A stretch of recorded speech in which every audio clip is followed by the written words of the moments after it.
नमस्कार बंधुरा आज टीएसपी कुकिंगे सकलके शुभेच्छा जानाई। आज के आमी आपनादेरके निरामिष कोलार थोर रान्ना करे देखाबो। आपनारा सम्पूर्ण पुरो भिडियोटा प्रथम थेके शेष पर्यन्त देखबेन।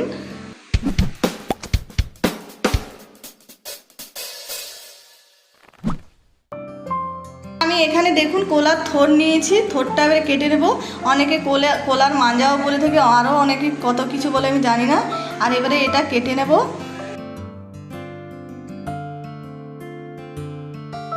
আমি প্রথমে এইভাবে গোল করে কেটে নেব। দেখুন এরকম গোল করে সবগুলোই কেটে নেব।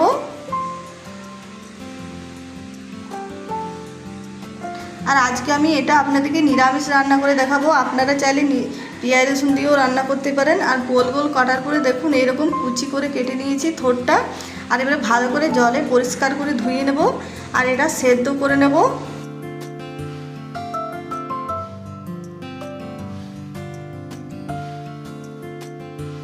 ভালো করে ধুয়ে নিয়েছি। এবারে এটা কুকারের মধ্যে দিয়ে দিচ্ছি। আর এটা খুব সেদ্ধ হতে টাইম লাগে, তার জন্য আমি কুকারে সেদ্ধ করে নেব, তাহলে তাড়াতাড়ি সেদ্ধ হবে আর খেতেও ভালো লাগবে। আর এবারে থোরের মধ্যে দিয়ে দিলাম পরিমাণ মতো নুন, দিয়ে দিলাম হলুদ গুঁড়ো, আর এবারে দিয়ে দেবো জল। আর 3 থেকে 4 সিটি মতন দিয়ে দেবো, তাতেই সেদ্ধ হয়ে যাবে।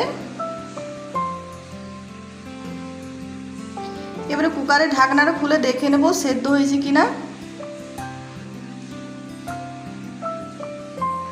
আর দেখুন খুব সুন্দর সেদ্ধ হয়ে গেছে। এবারে এটা ছেঁকে নেব একটা ফুটো জালের মধ্যে। জলটা খুব ভালো করে ঝরিয়ে নেব।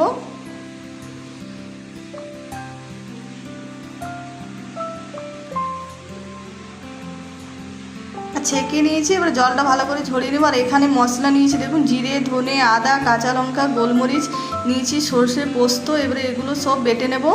আর এবারে কড়াই দিয়ে দিচ্ছি সর্ষের তেল, দিয়ে দিলাম গোটা জিরে, দিয়ে দেবো শুকনো লঙ্কা। আর এবারে এর মধ্যে দিয়ে দেবো আলু। আর এবারে আলুটা খুব ভালো করে ভেজে নেব।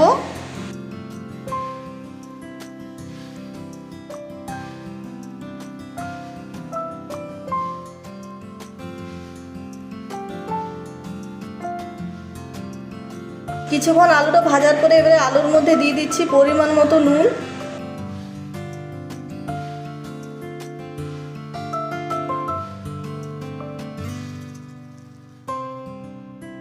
আর আলুটা খুব সুন্দর ভাজা হয়ে গেছে। এবারে সেদ্ধ করে রাখা থোরটা আমি দিয়ে দিচ্ছি।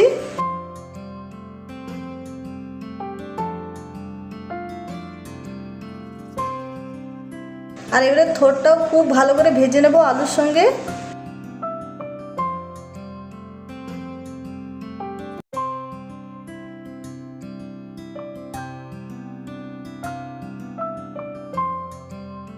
আর এবারে দিয়ে দিচ্ছি এর মধ্যে নুন, দিয়ে দিচ্ছি হলুদ গুঁড়ো,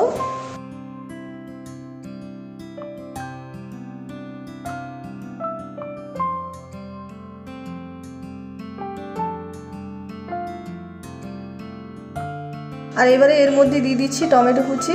আর খুব ভালো করে আলু আর থোর দুটোই ভাজা হয়ে গেছে। এবারে এর মধ্যে মশলা দিয়ে দিচ্ছি, জিরে, আদা, কাঁচা লঙ্কা, গোলমরিচ বাটা।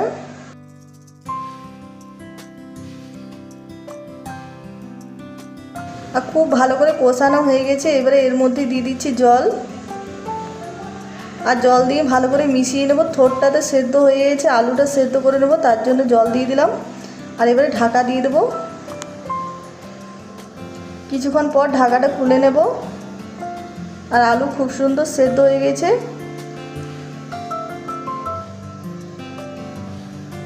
আর এবারে এর মধ্যে দিয়ে দিচ্ছি একটু চিনি। আর এবারে এর মধ্যে সর্ষে পোস্ত বাটাটা আমি দিয়ে দিচ্ছি। আর সর্ষে পোস্ত বাটা দিয়ে খুব ভালো করে মিশিয়ে নেব। আর এটা জল জল নামাবো না, একদম শুকনো শুকনো নামাবো, তাহলে খেতে বেশি ভালো লাগবে।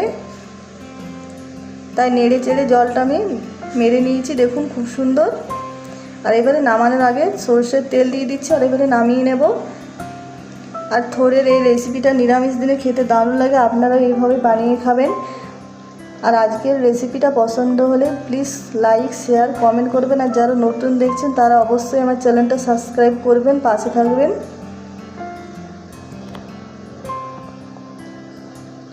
আর দেখুন দেখতে কত সুন্দর হয়েছে, রান্নার পর খেতেও খুবই ভালো হয়েছিল বন্ধুরা। আর কমেন্টে নিশ্চয়ই জানাবেন আজকের রেসিপিটা আপনাদের কেমন লেগেছে কেমন না।